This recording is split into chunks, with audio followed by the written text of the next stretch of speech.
Hello, Mutts. I'm Devin Shepherd, And I'm David B. Jacobs. and we are the Cadaver Dogs. Good morning, David. It is not early, but it feels early for me. Same here. I mean, you have a day job. You usually get up early. I don't. I know I'm struggling. I'm struggling. This break man has put my sleep in whack because I'm trying so hard to watch so many movies before the end of the year. And I'm not doing a good job, but I'm staying up late to do it. And yeah, I'm like 20 behind where I normally am. The movies overall this year, I feel like, have been kind of weak, but the horror movies have been great. Yeah, there's been so many this year. It's at the point where we're getting awards nominations now. Yeah, it's fucking amazing The awards are like, yo, all these movies suck. What do we do? Oh, there's a horror movie we can nominate. Let's do that. because it's really good. We're being recognized? What is this? For the listeners who don't follow the independent award circuit, would you mind saying which films you're talking Oh, about? yeah. At the Independent Film Awards, there were 4 different horror movies, I believe, that got nominated, unless you think Night Bitch is a horror movie, and then it was 5. I Saw the TV Glow and The Substance both got a ton of nominations. Cuckoo got a Best Actor nomination that's joint gender category at the Independents for Hunter Schafer. And Heretic, for some reason, got a screenplay nomination, even though it has a bad screenplay. Oh, shots. Great dialogue, though. Yeah, great dialogue, bad script. Hugh Grant is great. Hugh Grant got a Golden Globe nomination. Okay, thank God, because I was like, wait, how would that script be nominated and Hugh Grant not be nominated? He carries that film. Yeah, he went to the Golden Globes instead, which is crazy. Globes also nominated a Substance a bunch. The Substance might be a Best Picture nominee. We'll find out. Knock on wood. That's a good prediction. So many people not in horror, and everybody I know who was like, maybe I'll watch horror, but I don't like gore," loved The Substance, and I was like, "Man, this is one of those movies that, I'm gonna say to people, I'm like, 'Oh, you don't like horror? Did you like The Substance? Oh, you don't like gore? Did you like The Substance? Yeah, pretty much. Oh, Yeah. you don't like body horror stuff? Did you like The Substance?'" Yeah, man, I'm excited to see what the award circuit brings. This is gonna be a changing year for us. Yes, I really hope it all works out and that this is a sign of the Academy liking horror from now on. Fingers crossed. Well, I don't know about the Academy liking horror from here on out, but I know that we had a few films that we liked this year. More than a few. We had to narrow it down to a few. It was a little bit tough. So today we're gonna go over our top 5 horror movies of 2024, welcoming it into 2025. So, if you haven't been here before for our top movie episodes, what we are going to do is start at our number 5 and work our way up to our number 1 in a round robin fashion. So, David, I'm just going to throw straight to you and ask for your number 5 movie, top horror movie of 2024. So my number 5 is going to be a vampire movie, but it's Mm. not the vampire movie you probably think, or the vampire movie that you thought of when you said, "Well, what other one could it be?" It's not that one either. This is a little scene movie called The Vordelak. Oh, I should have known this was coming on your list. You saw this and immediately were like, this movie fucking rocks. That is spelled Vourdalak. It is coming to Shudder next month, finally, so that more people can see it because Oh, it yay. kind of just skirted under the radar. But this movie's awesome. It is a period film about a. Oh, I meant to look up if this is actually French language or English language because for some reason I don't remember what language it's in. Uh-oh. Give me a moment. I'm gonna look that up. I don't know why I don't remember what language it's in. Oh my god, that's hilarious. It is in French, but obviously I didn't even remember it was in French, so not a big deal. It's a French film set in some century several centuries back, and it's about this, like, wealthy aristocrat, the kind who's, like, wearing makeup and a wig and all that, and he loses his carriage, so he needs to wait for a horse to come, but in the meantime, he needs to actually spend time with these peasants who he's very nice to, he's very polite in his, like, "I see you, awkward Pat," kind of way. He's very stuffy, and in himself, he's a bit narcissistic. He means well, he just doesn't know how to mean well. And while he's there, the man of the house, the grandfather of this family, returns and is a vampire. This movie has amazing character work. The drama actually works really well. It's very interesting and complex, but it's also campy as fuck. Oh, hell yes. The practical effects are amazing. I don't want to tell you what the vampire's design is because it's awesome and you're going to get so excited once you realize how they did this vampire. I didn't know it had a unique vampire design. That makes me wanna see it more. Who directed it? Is it, like, someone we know? Adrian Bowe is the director. Is he French? Yes. It's a very small movie and it's awesome. I haven't seen a lot of Hammer horror movies, Mm. but I feel like this is what I assume Hammer horror movies are like. That's pretty dope. Okay, and it's coming out on Shudder next month. So I'm definitely Yes. gonna put that at the top of my list. I know I felt bad not seeing it because you guys came out of that raving, you and our other friends. Yeah, and Chloe, it was me and Chloe saw it. Yeah, it was literally just we got invited to this screening and we didn't know anything about the movie. Um, and we were like, sure, hopefully this doesn't suck. And here And we it did. are. Oh, Devin, what was your number 5? man, I'm sad I missed out on so many of those small movie screenings because I feel like y'all saw so many good ones coming out of that. But my number 5 is from a film festival this year. But this one I saw at the Lower East Side Film Festival, and it was released in theaters this year. Your Monster. Oh, yeah, you invited me to this and I couldn't go. I really wanted to see this. I remember you talking about it. Tell me more. It sounds so fucking like, yeah, yeah, I've seen this movie. It sounds really boring and it is super indie and you think that it's not going to be good. But man, it's put together so well.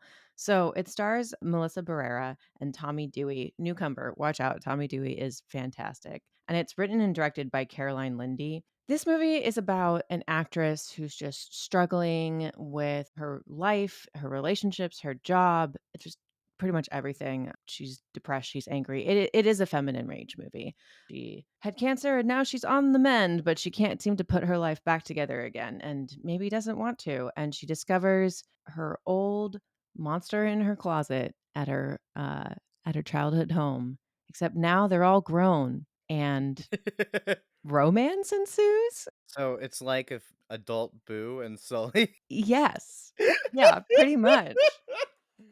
But it's funny. It's a horror comedy, but it's That's good. really dark. It's acted very well. It has some really great scenes. It is super indie, so, like, it has a Cool. small budget, but Okay. my god, do they do well with that budget, and the ending, it's on par with the ending of The Substance. It is gory and amazing, and man, this movie really it was just so much fun in the theater, and such a surprise love. Nice. I think all my picks are indie. Yes. Indie cinema, that's where it goes. That's where It it's was at. really good this year. It was really good this year. How is Melissa Barrera? Okay, so please don't attack me. I did not like her before this movie. Okay. I thought she was really, really weak in Scream. I did see Abigail and she was like, "Oh, it was better." Loved her after Your Monster. And then she Cool. was there at the screening and she talked about the movie, and I really appreciated the way that she lifted up the female producers and the female director and the other cast and just talked about the film, and I'm like, "You were in Scream, like, you were a big actress, and the way that you're just, like, talking about the love for the indie filmmaking community right now is, like, really making me like you a lot." So and she was actually a good actor. Like, I like her more than her just being nice to the indie film people. I think she's better in Scream 6 than Scream 5. It Yeah. feels like we're watching her grow as an actor into a good actor in, like, real time. I think she's a theater actress. I think this is what it is. She's, Oh, that makes like, sense. musical theater and comes from that realm, and I think she's just finding her footing in film. Yeah, she's a great singer. She was Yeah. in Into the Heights, was a In the Heights, not Into the Heights. In the Heights was the first thing I saw her in, and she keeps getting better. So, I'm glad about that. Alright. Moving on to number 4. So, my number 4, this one more people actually watched and heard of, but it's still indie. It's also the only one of these movies that I didn't see in theaters. I watched Oh. it on Shudder months after it came out because I wasn't sure if I was gonna like it or not, and I think I was also very busy when it came out. But I wound up loving it, and that is In a Violent Nature. Oh. I didn't know you loved this I one. really love this one. Oh, man.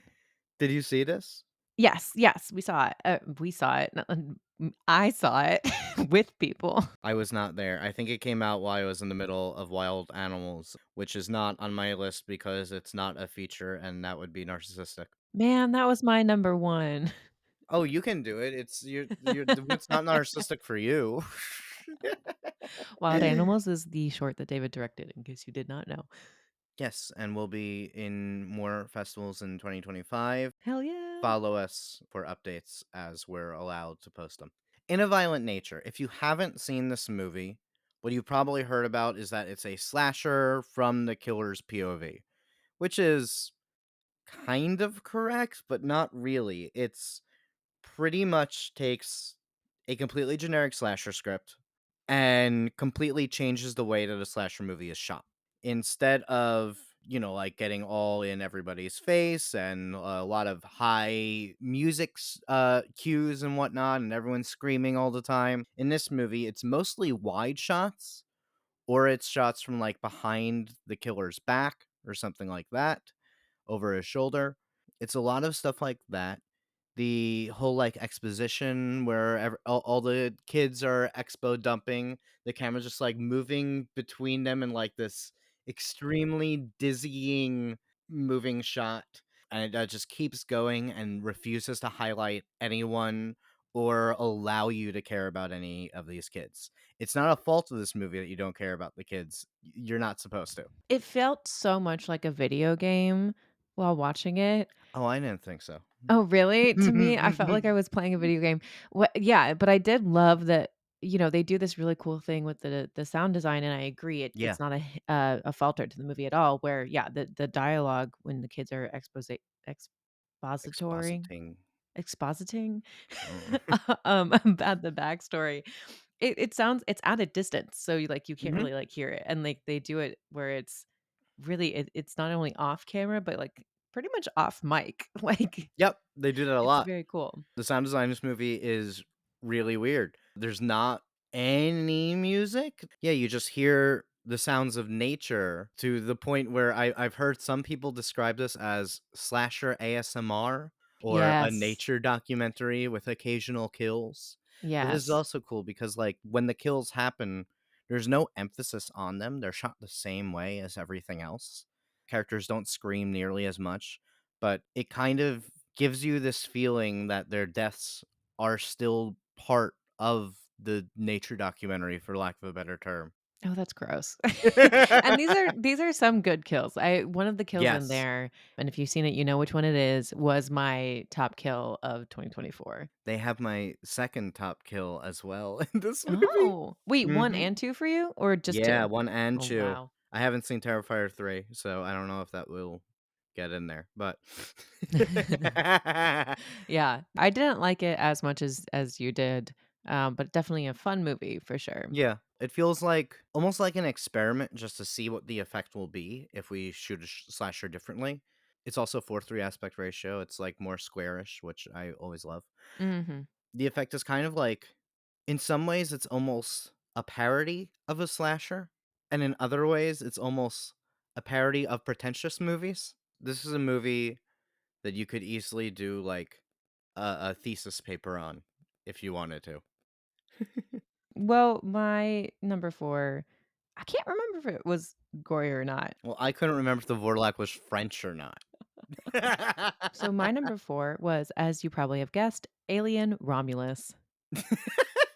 Why would I have guessed that for specifically number 4? Oh, I didn't mean specifically for number 4, because you guessed it last night that this was gonna be on my list. Oh, yeah, yeah, yeah, Yeah, I did, yeah, just because I remembered how much you loved it. I loved it. Go on, elaborate. This movie for me, I'm not gonna go into the explanation of the summary, 1, because I can't quite remember it, and 2, because I assume that most people have seen it or know about it. It's an Alien movie. It's an Alien reboot sequel film, which I think Yes. this movie did exactly that, living in the world of Alien. I love the Mm, world building that they did of establishing the planet and the, like, currency and the status, like, the economic status, like, that was also cool to, like, learn and see the inner workings of that, like, brought us Alien. Definitely more sci-fi than, we had originally gotten with Alien. Okay, I do remember this movie being gory.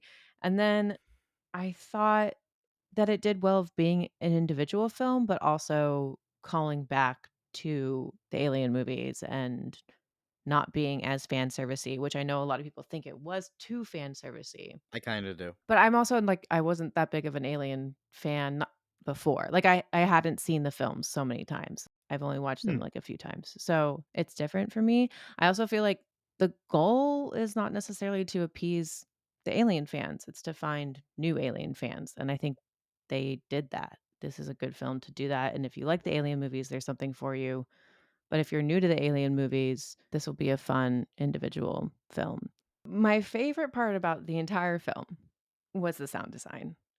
They cool. made this movie sound like an '80s analog film, which is Yes. just so fucking awesome. They used original sound design. They found original sound design from the Alien movie Mm.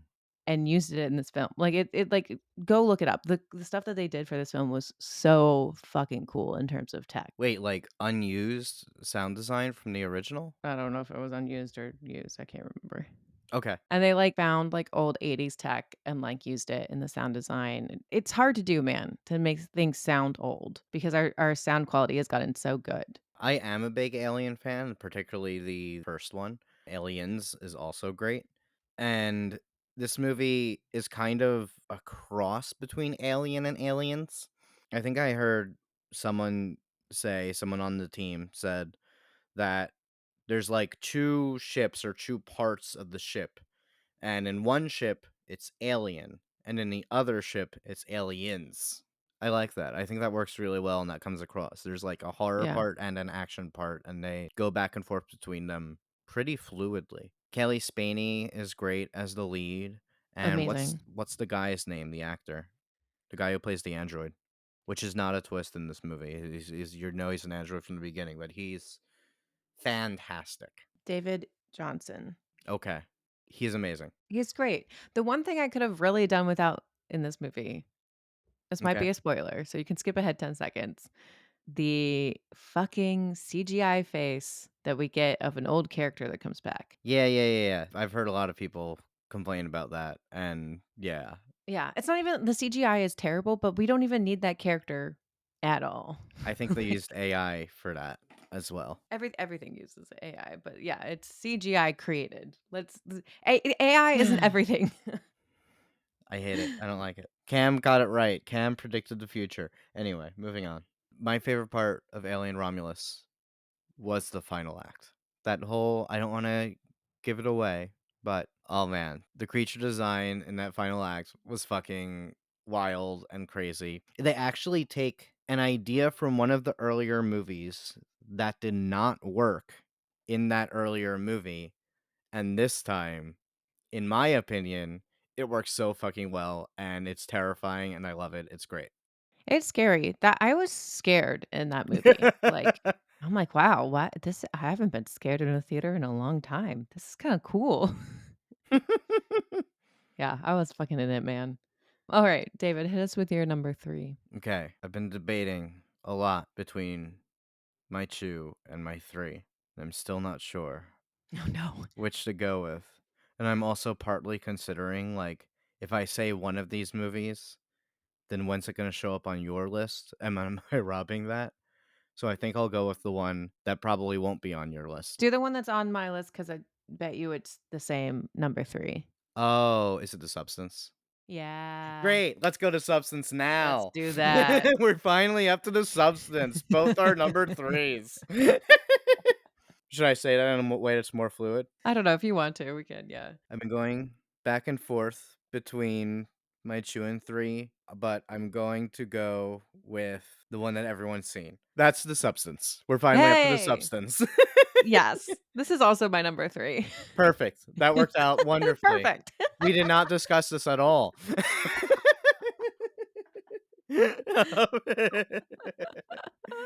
Why was it your number 3? Because it kicks fucking ass. Yeah, great. Moving on, no. Somehow I saw this at a screening too, right after Cannes. Our friend Alec invited me to a screening of The Substance that he somehow got into. I think I was one of the first people in North America to see this Wait, movie. did you see, like, a test Yeah, it screening was with a a test test cut? screening. I Oh, so wasn't you a test cut, though. Like, I don't oh, think they interesting. changed. I think they just wanted to gauge audience reactions. I saw the same cut that was at Cannes. I think they knew that they might have a hit, and I think they wanted to figure out how much of a hit. But I was paranoid, and I remember writing in my notes, "Do not change anything. Do not change a frame." It's like, "It's perfect. Why don't change it." And they didn't. David came out of this and was like, "You need to see The Substance." I'm like, "Cool. I'll see it when it comes out." He's like, "You need to see it. You need to see it." Like, every week, he's like, "I think The Substance is gonna be so good. The Substance is so good. Everyone has to go see The Substance. You need to go see The Substance." I'm like, "David, it's not out yet. Stop hyping it up. I'm gonna hate it." I was telling people for months, and no one believed me. Months, guys, months of I this. said, "In the future, when people talk about body horror, they're going to reference 2 movies, The Fly and The Substance." It's gonna bring back body horror, which is so cool. Yeah, I loved this movie. Obviously, the gore is so much fun. Demi Moore, beautifully. Coralie Fajat, just incredible directing. We covered, her other film, Revenge with Chloe, on a previous episode, if you guys wanna listen to it. It's our best episode. In case you missed that, David said it's our best episode, so you should definitely listen to it. Yeah, man, this movie was so much fun. I did have issues with it, which is why it's my number 3, Sure. and I think they're the same issues that I had with Revenge in terms of, like, Coralie, the director, plays a lot with the male gaze in this film, and I just don't know if it was as successful as Revenge, and I still question whether Revenge was successful in it. It's We get interesting. into this on the previous episode. Yeah, Some shots lingered a little too long. it's interesting. I thought it was more successful here. Really? I saw this movie with 3 dudes. Same. Our friend Alec, who invited me, loves horror, he loved it. The other 2 guys do not love horror, and they were so confused. And I think, like, just as much fun as the movie was just watching these 2 grown ass men, like, break down and be like, "Oh my god." I think one of them was like, "Yeah, it was really sexy until it wasn't." Yeah, I don't know. It was like you're commenting on a woman's body in society, and yet the theater was like full of men hooting and hollering about the woman's body. And I'm like, no, it's commenting on it that you're not. What? Uh, I feel like it was successful in that notion because as a man who is attracted to women, this movie is not very high on my, like, "This movie is so hot" radar because of how it subverts that. And, they're sexy parts, but they're almost, like, overly done, and it feels more parody. It's not actually appealing in that way because it's so overdone. And then, of course, it's a body horror movie, so all of mm. that winds up breaking down and very much not being a turn on. I feel like it's doing more of the subverting the male gaze and actually being the male gaze, even though it is playing with those tropes, in my perspective.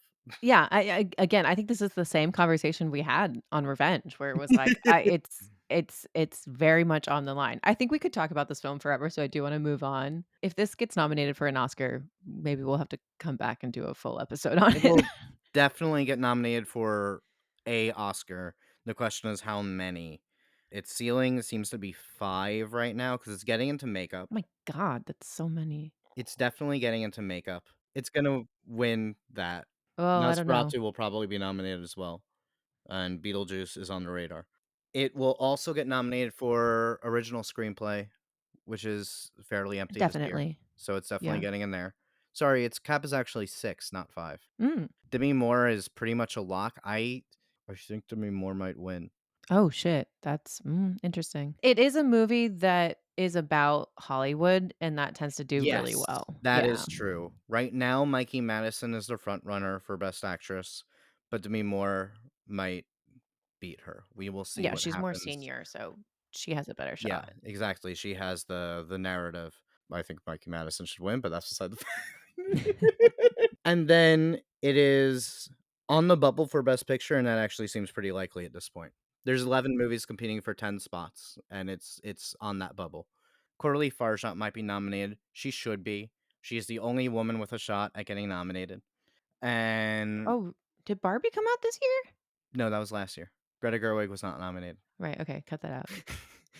And Margaret Qualley is on the bubble. She probably won't get in, but she could. All right, David's predictions for the Oscars, guys. Here it is. I hope Farshot gets it. She's gonna stay in my predictions. Maybe that's more of a hope diction. We will find out. Farshot deserves it. She did incredible. It would be so crazy to see a body horror director, a female horror director too, get into Yes. that racket. I So, mean, women have been rocking horror like in these past few years. Most of the best horror agreed. movies have been women, even though my list, I guess, is 3/5 men right now and only 1 woman. But we'll get to that. Ooh, I have 3 female directed movies on my top 5. I only have the 1, but I have 3 men. Okay, that was both our number 3s. So, I'll go ahead and say my number 2. My number 2 was The Devil's Bath. I did not see this. Tell me. This movie is so fucking dark and hard to watch and just so fucking good. I will preface to say it's the same directors as Goodnight Mommy and The Lodge. Oh, So it's in that vein of like, oh, this is a hard movie to watch. It is a historical, inspired by true events in history, I guess. cool. And it takes place in 1750s Austria, where this woman is suffering from just intense depression. She cannot get pregnant. She is living with her husband. She was like married off and living with her husband in some foreign town that she doesn't get along with everybody with. Her mother in law is up her ass for not being able to provide a baby. Her husband won't sleep with her because he's gay. It's really an interesting story, but just so sad. And so she does some pretty horrific things in order to deal with her depression. It's so fucking good and highlights this very specific time in history where, like, this is what happened to women. Women were thrown into these new lives that they had no control over and were really fucking depressed and committed crimes that really heinous crimes. And it just Cool. highlights the awfulness of that time period and how lonely it was. Is anyone in it that we've heard of? It's Austrian or German, so no, Okay. you wouldn't recognize. I don't know any of the movies that they've been in, but you know the directors for sure. Yes, I forget their names, but yeah. Veronica Franz and Severin Fiala? Oh, yeah, they're like a married couple or something, right? I think so, yeah. And this movie is like one of the dirtiest, wettest movies I've ever seen. It takes place in the woods and like When you say wet. it's like damp. Like this movie is not sexy at all. Not sexy. Not like The No, I Lodge. no. Yeah, this movie it's so well directed and such a good fucking good piece that like you're sitting in the theater and you're like, I feel dirty and I want to take a shower because of like you just feel like you're in this dripping wet hut. You saw this in a theater? Wow, cool. I feel like everyone saw it on Shudder. I didn't see it. Oh, is it on Shutter now? I I think didn't it's on know. Shudder now, yeah. Oh, hell yeah. I know it's on Um, AB yeah. AMC Plus, which probably means it's on Shutter. I almost watched it in the last week, but then I watched something else instead, I think, or it was too late and I didn't. One of the 2. Is it gory? Because I feel like Goodnight Mommy was really gory, but The Lodge wasn't. Not gory, but there are moments that will make you go, "I don't wanna watch that." Copy that. Cool. Mhm. Alright. Your number 2? This this one will also be on Shudder next month. Oh, great. Going off your extremely disturbing movie, this is my extremely disturbing and hard to watch movie. Great. But I will say, like, just ahead of content warnings, because this is a movie dealing with assault, but you don't see any of that. You don't have to watch it because most of it follows the court proceedings. And this is a movie called Red Rooms. Yeah. Yeah. Yeah. Oh, man. You didn't get to see it, right? No, I didn't get to see it. It's been on my top list for so long because Oh, you man. loved it so much. I know. This was at Brooklyn Horror last year, actually, but I missed it. And then I heard everyone raving about it from there. So thankfully, me and Chloe got to see a screening of it a few months back. And it's amazing. It deserves all the raves.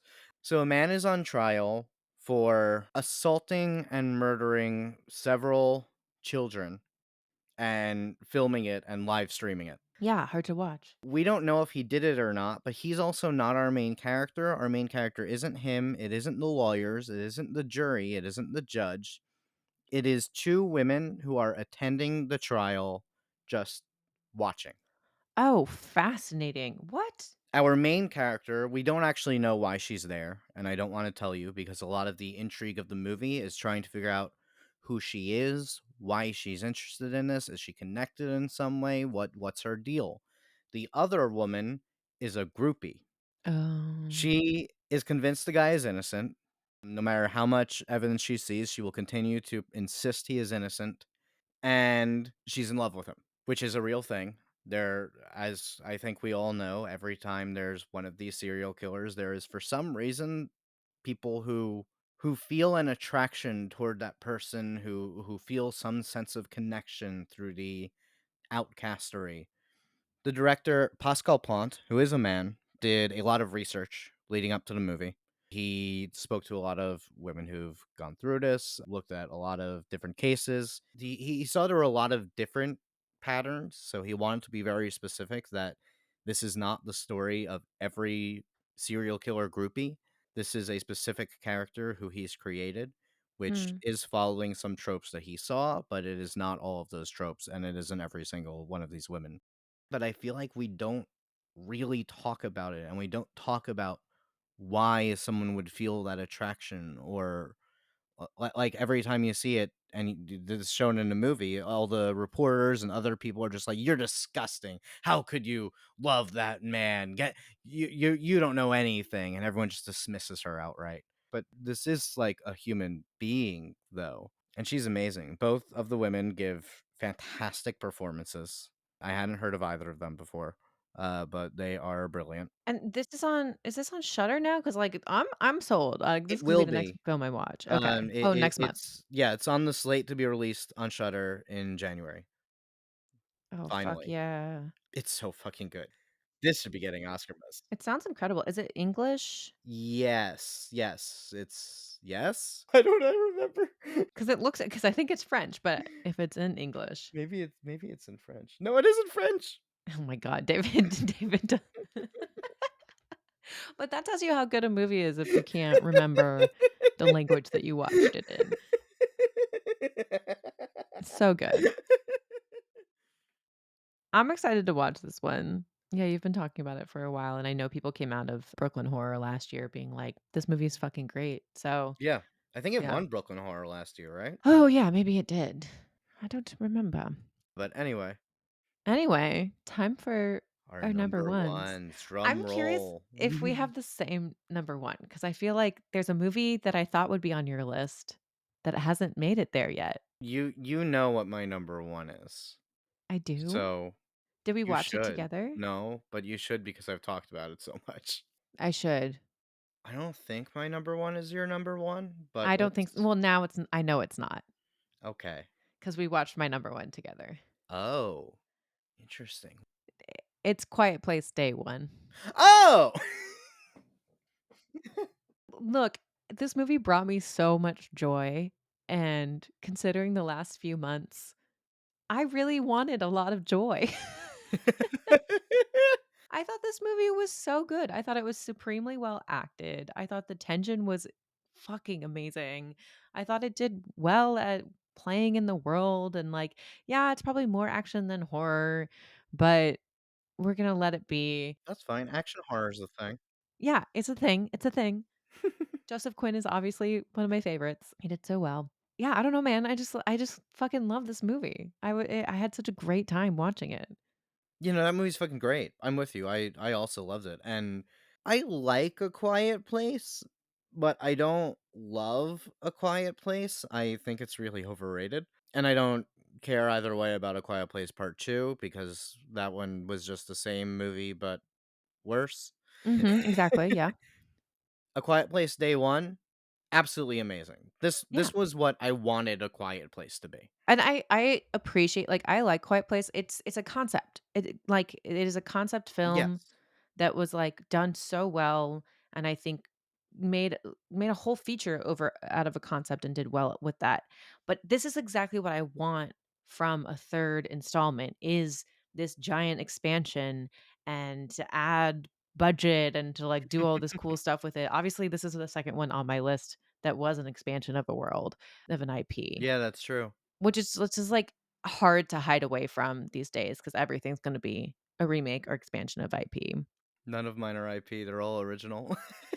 Again, I did not do well at watching movies this year, so No, that's okay, that's okay. I would normally have more indie films, but I did not see movies this year. It is day 1, so it is, like, when the aliens first invaded, and I feel like it's just better directed than the other movies. It leans into its concept more, there's more actual silence instead of fake silence with a lot of soundtrack blaring over everything that, for me, always took me out of the other movies. I swear this is not just me bashing the previous installments in the franchise. I don't know, David, that's kind of what it sounds like. And it's Michael Cernowski is the director. He also did Pig with Nick Cage a few years Which ago, incredible film. and you can tell because both of these movies are ultimately about a love of food, It's true. I wanted a pizza so fucking bad after coming out of this movie. and it's just, like, about not losing those little things even in the face of mass tragedy. It's about the importance of those little things. It's about finding happiness regardless of what is going on, I But guess. it's also about grief in, like, a Yeah. really wonderful way, and I love that they have a main character who is just I don't wanna say I don't wanna say doesn't get better, but just, like, has accepted this fate, and she's terminally ill, which we know from the beginning, and it's watching a woman who knows that she's gonna die in the apocalypse and yet fight to live. Like, that is such a fascinating character. Like, why are you fighting to live and what keeps you living when you know that you're just gonna die? And not to survive, to live. Yeah, exactly. Not to survive to live. That's a great way to put it. Drum rolling for David's number 1. My number 1 has been set for months. I saw this movie and it completely blew me away and emotionally wrecked me, and that is I Saw the TV Glow. Duh. I knew this was your number 1. If you haven't seen this movie, it's basically about 2 kids who become so obsessed with a television show, like a Buffy-esque television show, that they lose the ability to tell the difference between the show and reality. And that's probably the most spoiler-free thing that I can say. That's a perception of what it's about too. Yeah, because the movie it is weird. It is not an Yeah. orthodox film. It is not a conventional narrative. It breaks a lot of storytelling conventions, and it spans a very long period of time. It is a trans allegory. The director is non-binary, which is why I said that I have 3 men and 1 woman and did not count up to 5. Mm. So Jane Schoenbrunn, who should be nominated for everything, but whatever. Man, how do you describe this movie? It's so It's surrealist, but it's also, like, it's playful. I feel like so many of Mhm. the style choices in this film reminded me of the early 2000s. I rewatched Juno recently, and I was like, "Oh, there's, like, some correlation between the Juno style and this style." Like, it's I playful. can see that. Yeah. Yeah. It's very Buffy, it's very Twin Peaks, which, I mean, come on, if you're not sold on Buffy meets Twin Peaks, then what are you doing? The style is really incredible. Watching this movie, I'm like, "How the fuck did they make everything look like Magic Hour?" Because everything looks like fucking Magic Hour. The lighting design and the cinematography is really awesome. It's about someone who is not living their full life and who does not feel like themselves. Yeah, I think that's what I loved most about this film is it's a trans allegory for the characters, but it has universal reach where it is more Yes, about just like feeling out of place or feeling like, yeah, you're not living up to your full potential or feeling like you're missing out on being who you truly want to be, which I feel like everyone can relate to in some sense. It's a very suburbia movie that's also. true as well, yeah. Like, I'm a heterosexual cisgender dude. This movie felt very relevant to my life Yeah. despite those things. I'm like, this feels like my life." I remember we finished the movie and I was just like continued to just stare, like a dead stare through the credits. The ending is wrecking. Yeah, it's hard to say too much because I really don't wanna give anything away. Like, you really you just need to watch it and let yourself experience it because it keeps not doing the thing that you think it's going to do. It never does what you think it will do. And if, like, you're not interested in hearing or watching the story, guys, at least watch it to support a non-binary director. Like, what are you even doing if you don't do that and you're listening to this podcast? Like, just put it fucking on, please. Oh, man. Yeah, brilliant, brilliant, brilliant movie. It's my favorite movie of the year, not just horror movie. It's really just fantastic and so resonant. Yeah, that's a good one. I obviously knew that was gonna be your number 1. I don't know why I questioned myself. Again, did I mention I'm tired? Did you like it? You just saw it the other day, right? I did just see it the other day. I did not like it as much as you did. I thought it was good. It didn't hit me as much as I wanted it to, and I'm trying to figure out if that's because it got hyped up or if it's because I just didn't, like, think the movie was fantastic. Again, I think it's beautifully shot. It is not going to be a movie for everyone. Like, it definitely won't be.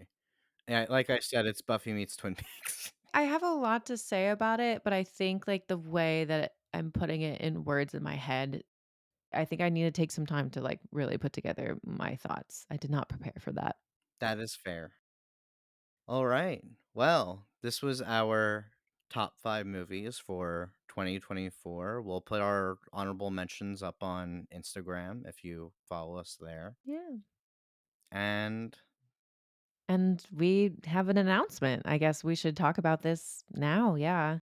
so it we should have had a script for this. Yeah, so, I mean, this is hard to say, but I feel like one that's coming, and it really sucks that it's happening in this unfortunate world, but we are putting the podcast on pause. Yeah. We don't know what the future of this feed is going to be, but, David and I, we've been talking a lot, and we've both been busy dealing with, the threats to our industry, and we've also just come to the conclusion that, we've gotten pretty much everything that we wanted out of this podcast, and it's time to focus on other areas of our lives. I know David is doing so well with Wild Animals coming out in on the festival circuit, so you have a great director career ahead of you. Thank you. I hope so. And you can, for all the info on that, you can follow us on Instagram at Wild Animals Short Film. Yeah, it's really great. But yeah, we've had such an amazing time on the show and talking about these Yeah. movies and talking about them in a way that we hope has like affected and changed your viewing of horror films. It's not a space that we want to leave, so we don't know what is really in our future under the Cadaver Dogs banner. I know that it's not going to be the end of Cadaver Dogs in some form or another, but we just don't know what's next for us quite yet. We're not closing the feed. Everything's going to remain up, and we don't have any plans for any more recordings or episodes or minisodes, but we're not closed off to the idea, so we'll take it by ear. We'll play it by ear. We'll see how it goes.